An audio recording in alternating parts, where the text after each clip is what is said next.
हिंदू समाज में एक शब्द बड़ा प्रचलित है। हर कोई कहेगा हम तो सनातनी हैं, हम सनातनी हैं, हमारा सनातन धर्म है, सनातन धर्म है।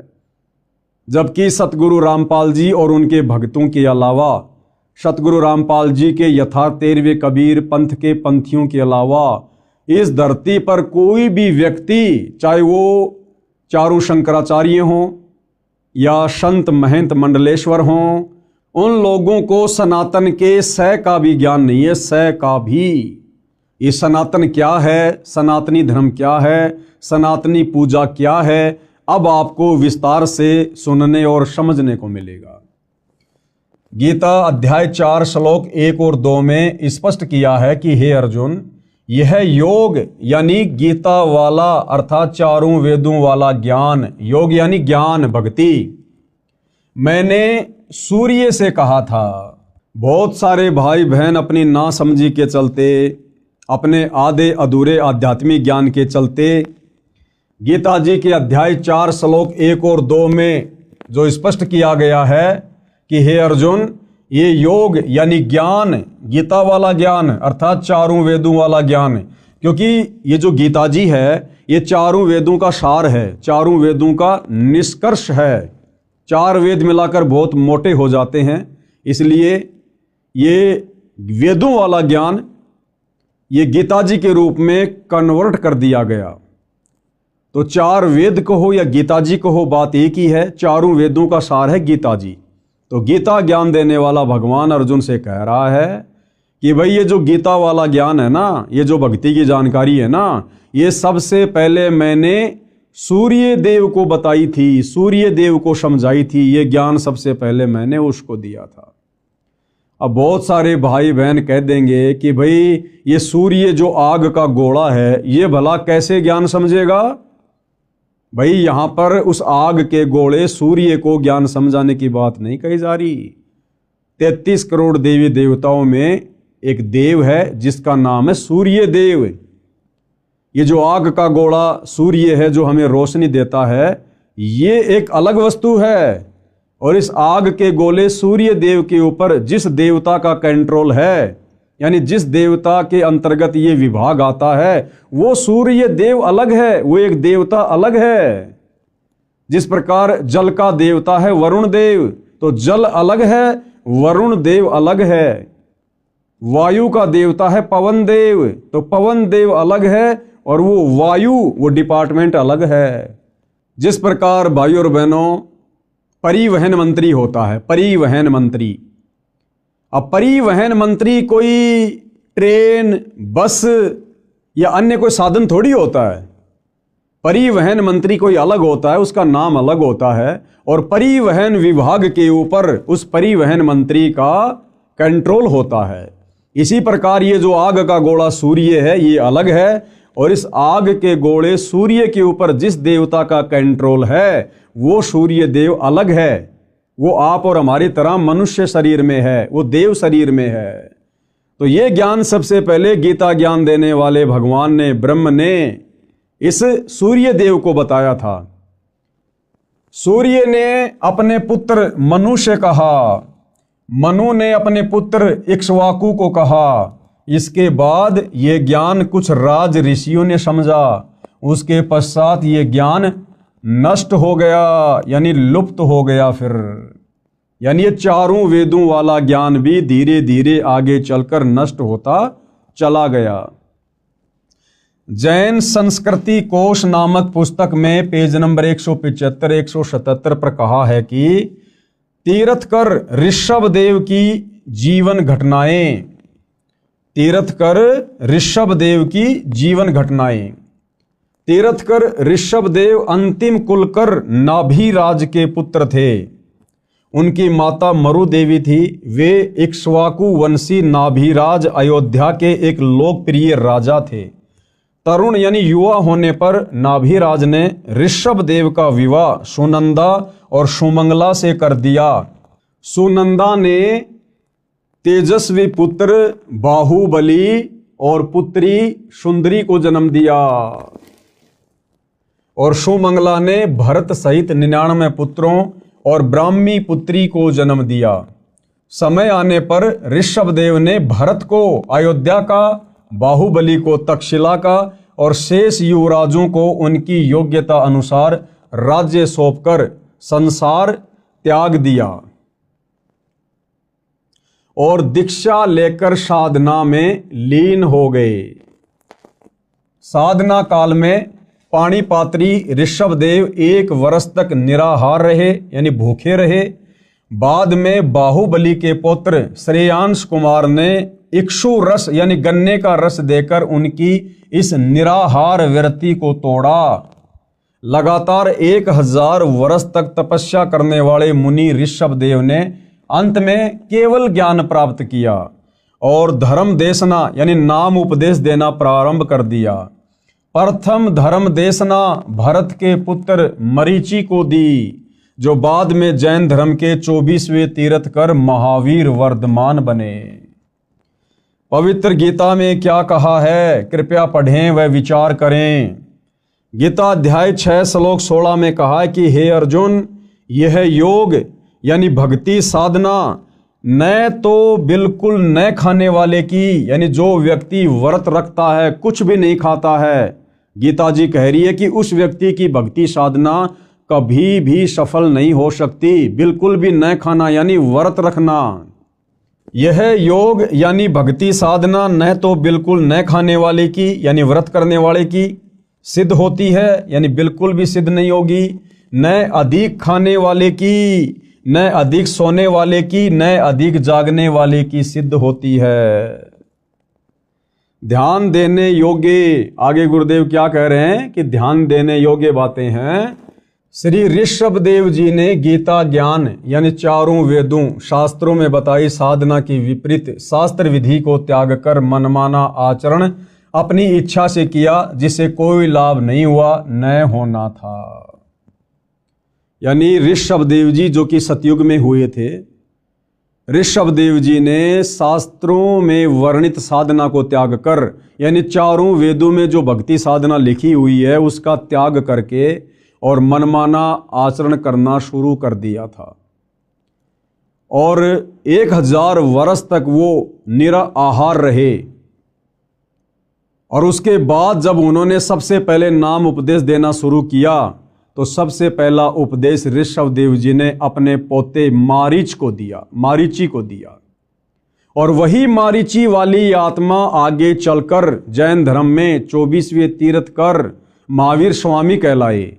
तो विचार करो भाइयों और बहनों, जब सतयुग में ऋषभदेव जी शास्त्र विधि को त्याग कर मनमाना आचरण करना शुरू कर चुके थे, तो उनसे उपदेश प्राप्त मारीची वाली आत्मा जो आगे चलकर जैन धर्म में 24वें तीर्थकर बने महावीर स्वामी, भला उनके पास में वेदों वाली साधना कहां से होगी। और जैन धर्म की पुस्तक है आओ जैन धर्म को जाने, उस पुस्तक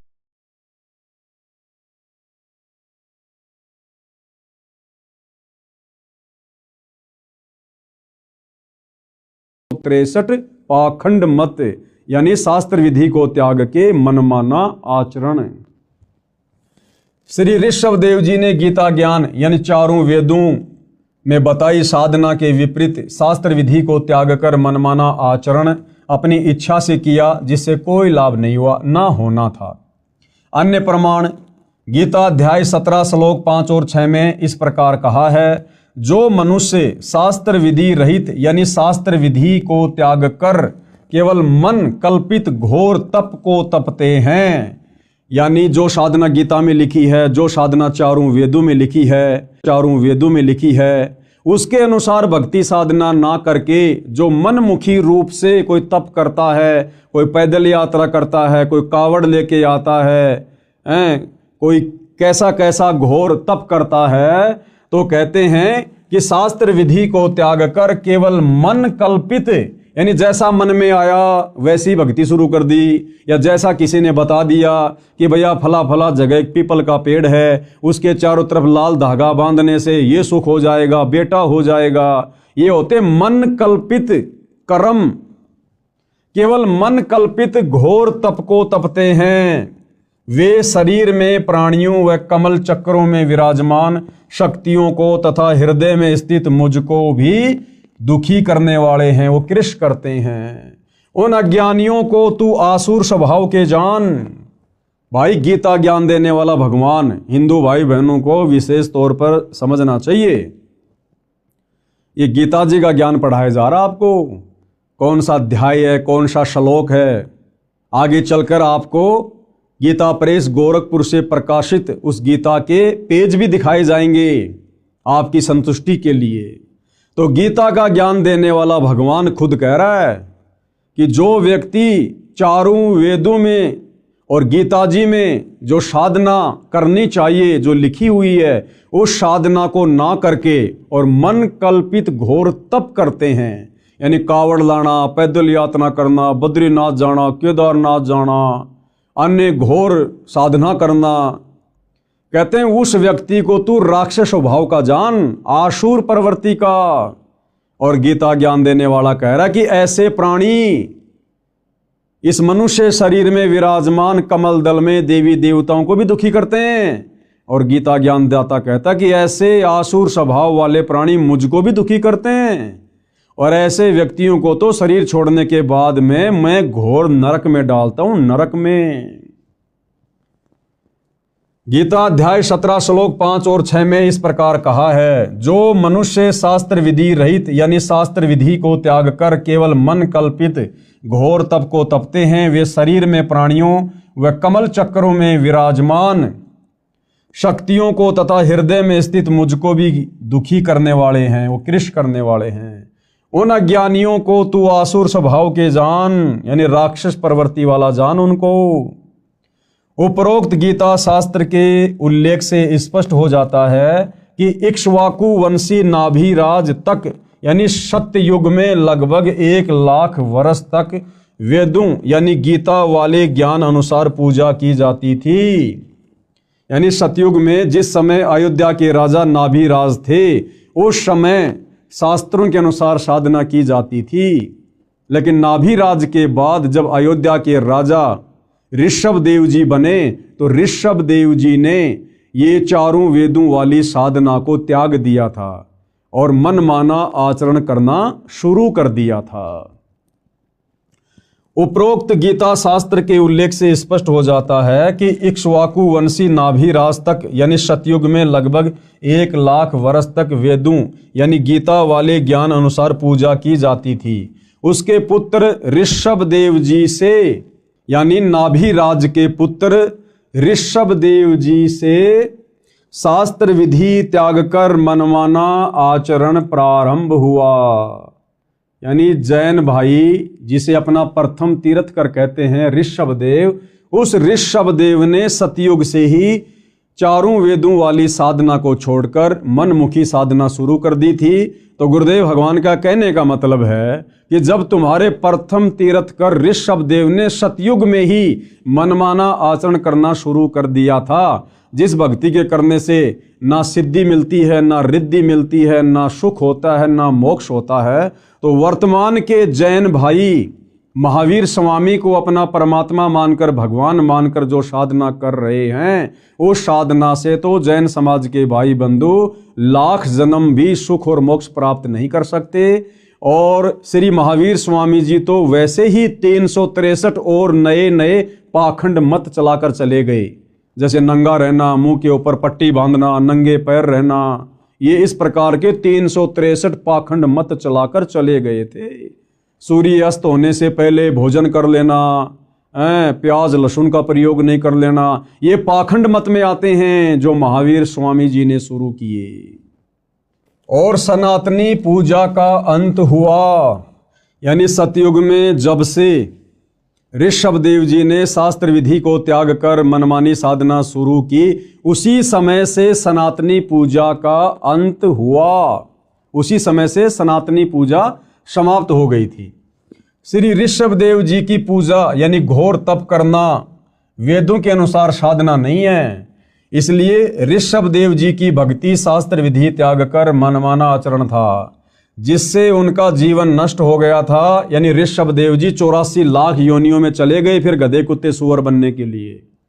उनका मोक्ष नहीं हुआ। प्रमाण श्रीमद् भागवत सुधा सागर सुख सागर उस पुराण में इस प्रकार है। क्या लिखा हुआ है? एक समय ऋषभ देव जी मुख में पत्थर का टुकड़ा लेकर नग्न अवस्था में वन में घूम रहे थे। जंगल में आग लग गई। उस दावानल में ऋषभ देव जी जलकर मर गए। यह पौराणिक कथा है। क्या ये गति यानी मुक्ति हो गई? उसी समय से ये शास्त्र विधि त्याग कर मनमाना आचरण सब ऋषि जन करने लगे। प्रमाण के लिए किसी भी पुराण को पढ़ो। लिखा है कि उस ऋषि ने इतने वर्ष घोर तप किया, उसने इतने वर्ष तक तप किया आदि आदि।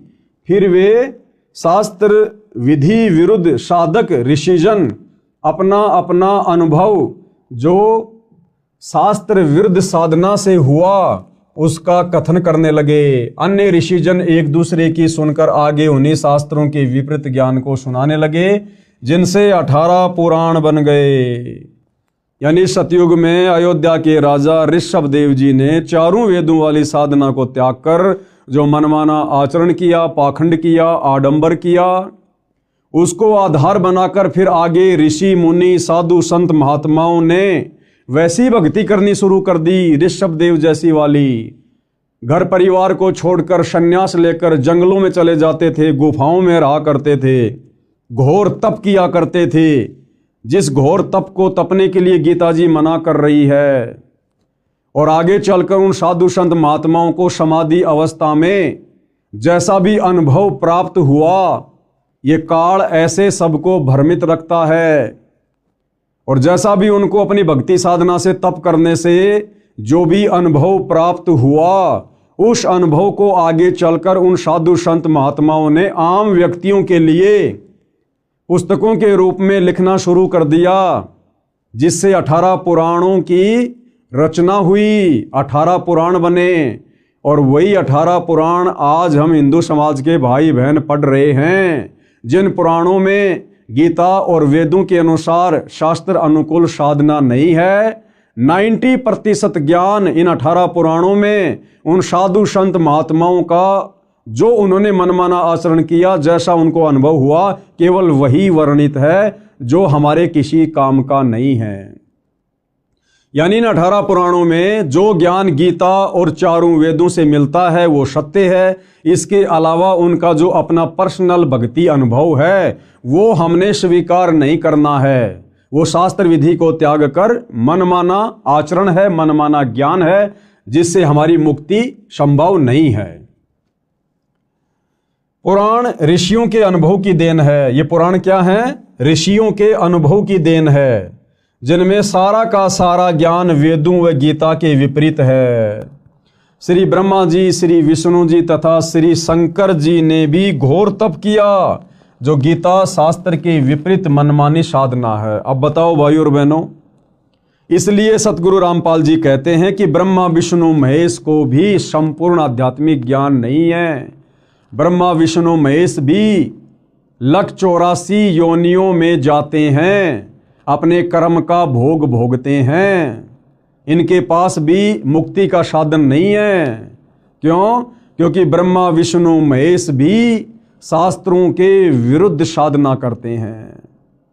इस कारण से भाई और बहनों, उस परमपिता परमेश्वर को, परम अक्षर ब्रह्म को, सत्य पुरुष को, कबीर देव को सत्य साधना बताने के लिए इस पृथ्वी पर स्वयं ही मनुष्य रूप में, मनुष्य के बच्चे के रूप में प्रकट होकर आना पड़ता है, ये ज्ञान आप और हमारे तक पहुंचाने के लिए। और हम उनके द्वारा बताए गए सूक्ष्म ज्ञान को इतना जल्दी स्वीकार नहीं करते हैं। क्यों? क्योंकि तब तक हमारे ऊपर हमारे धर्म गुरुओं के अज्ञान का बहुत गहरा रंग चढ़ चुका होता है। हम केवल उन ऋषि मुनियों के द्वारा लिखे गए पुराणों वाले ज्ञान को ही सत्य ज्ञान मानकर साधना में लगे हुए होते हैं, जिस कारण से वो सत्य ज्ञान हमें सत्य प्रतीत नहीं होता है। वर्तमान में सनातन धर्म का नाम वैदिक धर्म तथा हिंदू धर्म भी प्रचलित है। यानी सनातन धर्म को ही वैदिक धर्म कहते हैं और हिंदू धर्म भी उसी को कहा जाता है। आदि शंकराचार्य जी ने देवी देवताओं की पूजा का विधान बताया और पुराणों के ज्ञान को सनातन धर्म यानी हिंदू धर्म में दृढ़ता के साथ प्रवेश कर दिया। ये जो हिंदू धर्म है इसकी शुरुआत आदि शंकराचार्य जी से हुई। आदि शंकराचार्य जी आज से लगभग 3200 वर्ष पहले हुए हैं और उन्होंने यहाँ आकर हम प्राणियों को शास्त्रों के विरुद्ध, चारों वेदों के विरुद्ध देवी देवताओं की पूजा पर आधारित कर दिया, जिस कारण से हिंदू धर्म की शुरुआत हुई। आदि शंकराचार्य जी ने देवी देवताओं की पूजा का विधान बताया और पुराणों के ज्ञान को सनातन धर्म यानी हिंदू धर्म में दृढ़ता के साथ प्रवेश कर दिया। गीता अध्याय 4 श्लोक 1 और 2 को फिर पढ़ते हैं, जिनमें गीता ज्ञानदाता ने अर्जुन से कहा है कि मैंने इस योग यानी गीता वाले वेद ज्ञान को, क्योंकि श्रीमद् भगवत गीता चारों वेदों का सार है यानी संक्षिप्त रूप है, इस तथ्य को पूरा हिंदू समाज मानता है। तो गीता ज्ञानदाता ने क्या कहा कि ये गीता वाला ज्ञान, चारों वेदों वाला ज्ञान, सबसे पहले मैंने किसको कहा? सूर्य से कहा था।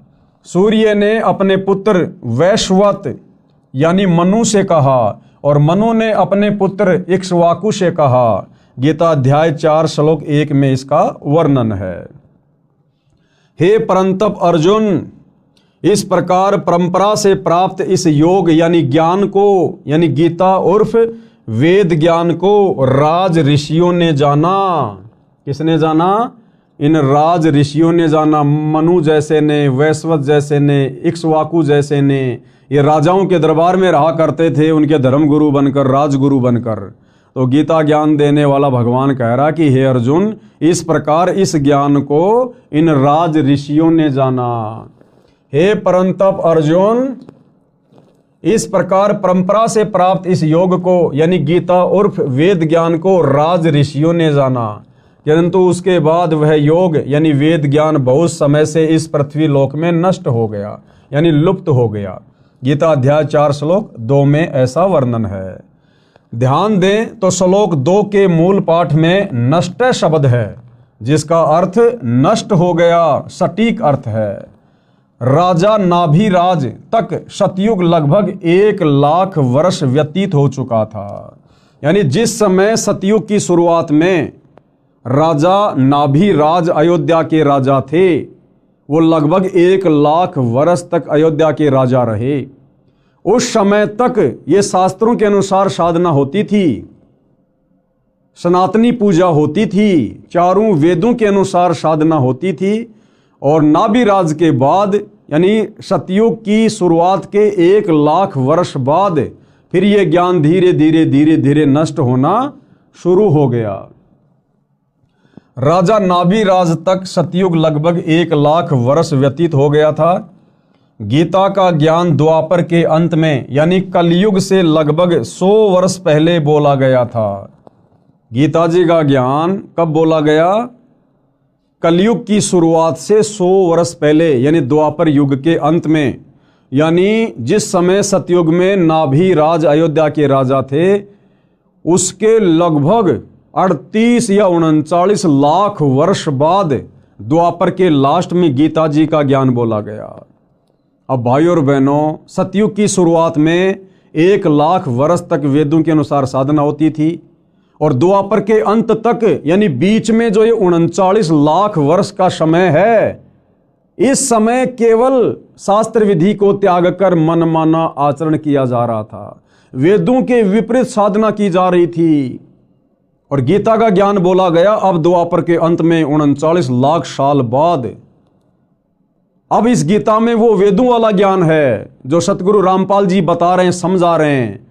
तो अब भगत समाज को वो वास्तविक वेदों वाला ज्ञान स्वीकार करने में जो ज्ञान 39 लाख वर्ष तक लुप्त रहा, ना किसी को पता था, ना किसी ने बताया, अब सतगुरु रामपाल जी उसी सतयुग वाले वेदों वाले ज्ञान को और वेदों से ऊपर सूक्ष्म वेद के ज्ञान को जब अपने सत्संगों के माध्यम से बताते हैं, समझाते हैं, तो अब किसी भी समाज के व्यक्ति को आसानी से स्वीकार नहीं हो रहा है।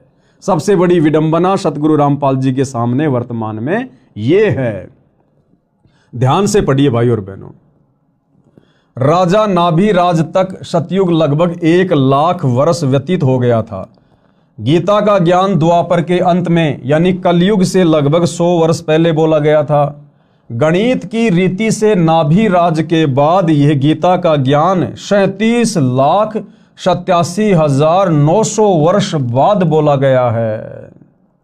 इस दौरान सब ऋषियों ने वेदों के विपरीत साधना की, यानी 37,87,900 वर्ष तक ये जितने भी साधु संत महात्मा ऋषि जिनके बड़े बड़े हम नाम सुनते हैं, विश्वामित्र जी, वेद व्यास जी, पाराशर ऋषि जी, दुर्वासा ऋषि जी, इन्होंने वेदों के विरुद्ध साधना की, तपस्याएं की, वेद विरुद्ध ज्ञान पर इन्होंने दुनिया को लगाया।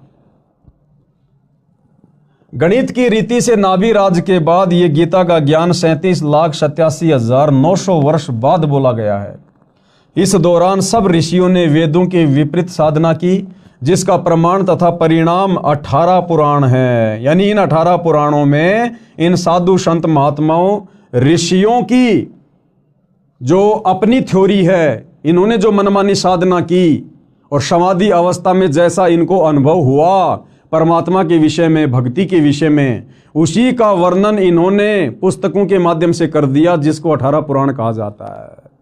यानी 18 पुराणों में कंप्लीट ज्ञान नहीं है, वेदों वाला ज्ञान भी नहीं है, गीता वाला ज्ञान भी नहीं है। ऋषि विशेष के अनुभव ज्यादा हैं जो हमारे किसी काम के नहीं हैं। पुराणों में कोई भी साधना गीता यानी वेदों के अनुसार नहीं है। इन पुराणों में कोई भी साधना वेद या गीता के अनुसार नहीं है। यहां केवल 2 शब्द लिख रहा हूं ताकि बुद्धिमान संकेत समझें। विस्तार से इस पुस्तक में आगे लिखा है।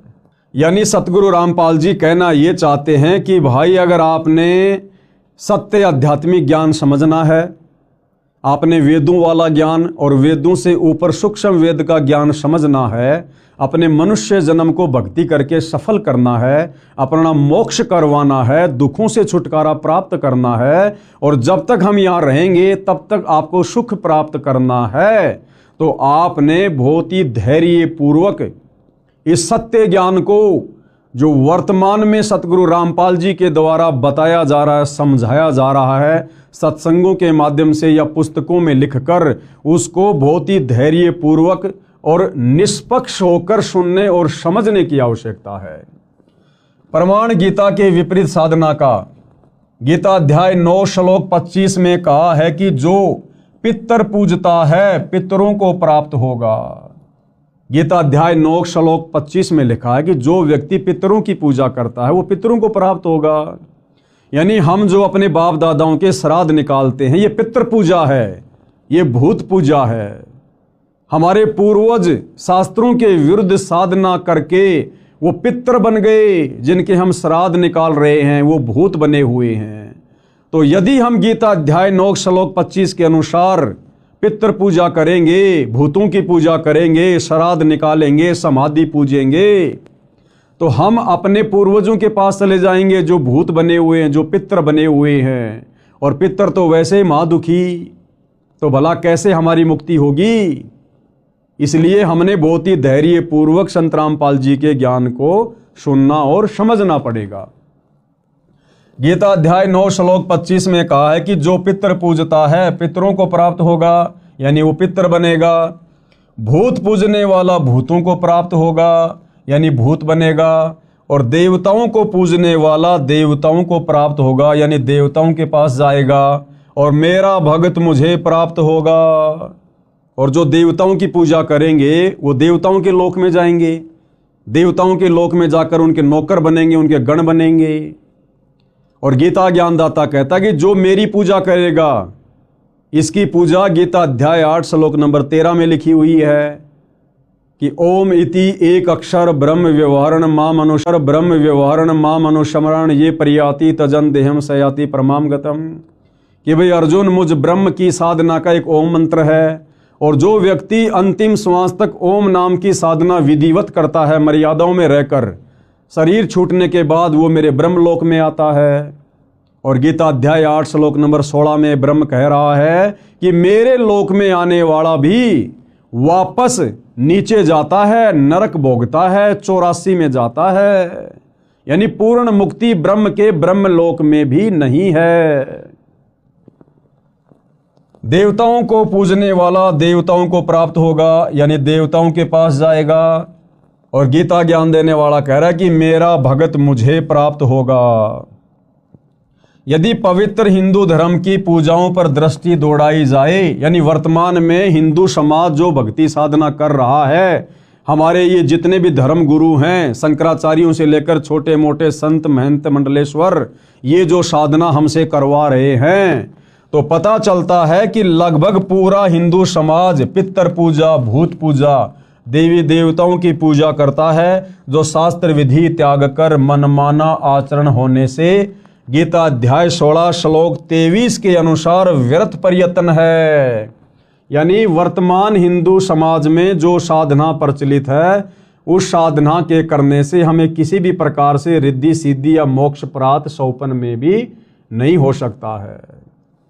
सनातनी पूजा का पुनः उत्थान अब सतगुरु रामपाल जी के प्रयासों से, उनके भक्तों के द्वारा दिन रात उनकी पुस्तकों का, उनके सत्संगों का जो प्रचार प्रसार किया जा रहा है, जिस ज्ञान को आम समाज में उतारा जा रहा है, तो ये सतगुरु रामपाल जी का एक प्रयास है कि दोबारा से सनातनी पूजा का उत्थान किया जाए, यानी दोबारा से लोगों को वेदों की ओर लेकर जाया जाए।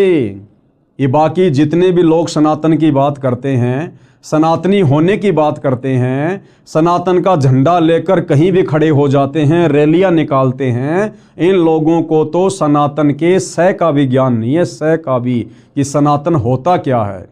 असल में सनातनी पूजा का उत्थान, यानी सनातन धर्म में सनातनी पूजा को सतगुरु रामपाल जी पुनः खड़ा करने में लगे हुए हैं।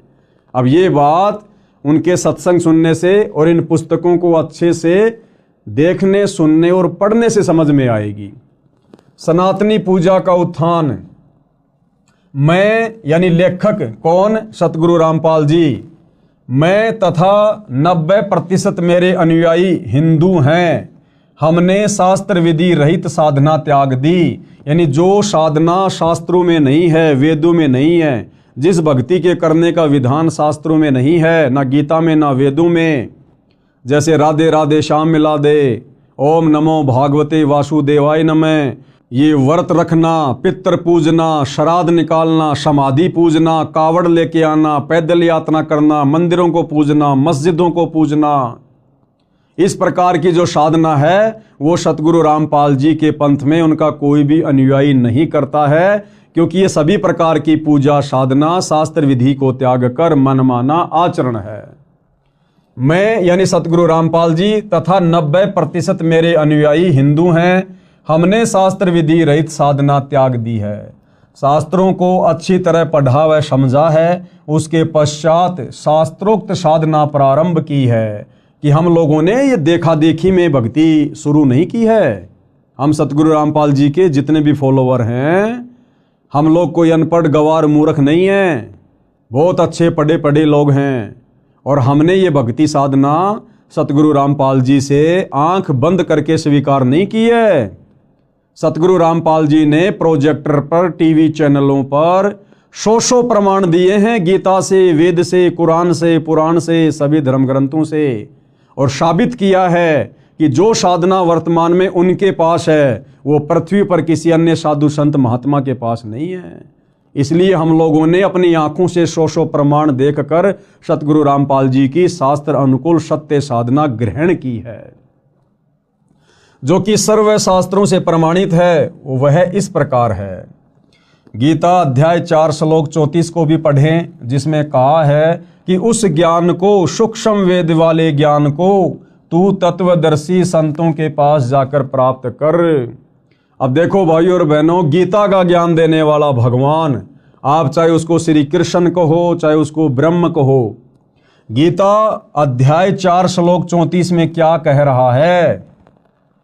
जिसमें कहा है कि उस ज्ञान को, कौन से ज्ञान को? सूक्ष्म वेद वाले ज्ञान को, चारों वेदों का जो पिता है, पांचवा वेद सूक्ष्म वेद, गीता ज्ञान देने वाला भगवान कह रहा कि हे अर्जुन, उस सूक्ष्म वेद वाले ज्ञान को तू तत्वदर्शी संतों के पास जाकर प्राप्त कर। अब विचार करो भाई और बहनों, जब गीता का ज्ञान देने वाला भगवान अपने हाथ खड़े कर रहा है कि हे अर्जुन, उस सूक्ष्म वेद वाले ज्ञान को, उस तत्व ज्ञान को, जिससे पूर्ण मुक्ति होगी, पूर्ण मोक्ष होगा, कभी 84 में नहीं जाना पड़ेगा, उस ज्ञान को अर्जुन तू किसी तत्वदर्शी संतों के पास जाकर समझ। यानी वो वास्तविक ज्ञान, सूक्ष्म वेद वाला ज्ञान, मुक्ति का ज्ञान गीता ज्ञान देने वाले भगवान के पास भी नहीं है। अन्यथा उस ज्ञान की प्राप्ति के लिए अर्जुन को तत्वदर्शी संतों की शरण में जाने को नहीं बोलता। अगर गीता ज्ञान दाता के पास वो ज्ञान होता, अगर गीता ज्ञान देने वाला भगवान तत्वदर्शी होता, तो कह देता कि अर्जुन ले बैठ सामने, मैं तेरे को सत्संग करके सुनाता हूं वो ज्ञान। लेकिन गीता ज्ञान दाता ने स्पष्ट कर दिया कि भाई वो ज्ञान मेरे पास भी नहीं है जिससे पूर्ण मोक्ष हो जाए, पूर्ण मुक्ति हो जाए, जन्म मरण सदा के लिए समाप्त हो जाए, ये जीवात्मा मुक्त होकर सनातन परम धाम सतलोक में चली जाए। कहते हैं उसके लिए तू किसी तत्वदर्शी संत के पास जा। और भाई और बहनों, वो तत्वदर्शी संत जिसकी तरफ संकेत गीता ज्ञान देने वाला भगवान गीता अध्याय 4 श्लोक 34 में कर रहा है, वर्तमान में निसंदेह इस पृथ्वी पर सतगुरु रामपाल जी हैं, जिन्होंने चारों वेदों को, गीता जी को, कुरान, बाइबल, तौरेत, जबूर, इंजिल, हदीसें, गुरु ग्रंथ साहिब, 18 पुराण, सभी धर्मों के सभी शास्त्रों का निचोड़ निकाल के रख दिया है। जो निचोड़, जो निष्कर्ष हमारे धर्म के धर्म गुरु लाखों वर्षों से नहीं निकाल पाए, समाज को नहीं दे पाए, वो निष्कर्ष अध्यात्म का, भक्ति का इन्हीं धर्मशास्त्रों से सतगुरु रामपाल जी ने निकाल कर अपने सत्संगों में डाल दिया है, अपनी पुस्तकों में लिख दिया है। अब यदि आवश्यकता है तो उनके सत्संग सुनने की, उनके कर कमल से लिखित पुस्तकों को धैर्यपूर्वक पढ़ने की। तो क्या कहा जा रहा है? गीता अध्याय 4 श्लोक 34 को भी पढ़ें, जिसमें कहा है कि उस ज्ञान को, यानी सूक्ष्म वेद वाले ज्ञान को तू तत्वदर्शी संतों के पास जाकर प्राप्त कर। विचारणीय विषय यह है कि तत्व ज्ञान गीता में नहीं है। भाई और बहनों, अगर गीता में वो तत्व ज्ञान होता तो गीता ज्ञान देने वाला भगवान ये कभी भी नहीं कहता कि अर्जुन तू उस ज्ञान को तत्वदर्शी संतों के पास जाकर प्राप्त कर। इसलिए यहां पर क्या कहा गया है? इसलिए यहां पर कहा जा रहा है कि विचारणीय विषय यह है कि तत्व ज्ञान गीता में नहीं है। यदि होता तो गीता ज्ञान देने वाला ये नहीं कहता कि तत्व ज्ञान को तत्वदर्शी संतों से जान। तत्वदर्शी संत के अभाव में मानव समाज मनमाना आचरण करके अपना मानव जीवन नष्ट कर रहा है। इस तत्व ज्ञान के अभाव में सतगुरु रामपाल जी को सतगुरु धारण ना करने के कारण, उनके प्रवचन सत्संग ना सुन पाने के कारण ये भगत समाज अपने अनमोल मनुष्य जीवन को वर्तमान में बर्बाद कर रहा है। भले चाहे कोई अपने आप को कितना ही ज्ञानी समझे, कितना ही बड़ा संस्कृत का ज्ञाता समझे, चाहे वो शंकराचार्य बन के क्यों ना बैठा है, वो व्यक्ति अपने मनुष्य जन्म को तत्वदर्शी संत की शरण के अभाव में नष्ट कर रहा है। और भाई और बहनों, जब ये ज्ञान गीता ज्ञान देने वाले भगवान के पास नहीं है तो यहाँ के शंकराचार्यों के पास में कहाँ से आ जाएगा? और शंकराचार्यों के पास नहीं है तो आम हिंदू समाज में ये ज्ञान कहाँ से आ जाएगा? तो सब लोग शास्त्र विधि को त्याग कर मनमाना आचरण करने में लगे हुए हैं, जिसका नतीजा अंत में नरक भोगना पड़ेगा। 184 योनियों में गधे कुत्ते सूअर के शरीरों में कष्ट उठाना पड़ेगा और युगों युगों यूं ही भूत प्रेत पितर बनकर भटकना पड़ेगा। जब गीता अध्याय 4 श्लोक 34 वाला तत्वदर्शी संत मिल जाता है, वह संपूर्ण अध्यात्म ज्ञान बताता है,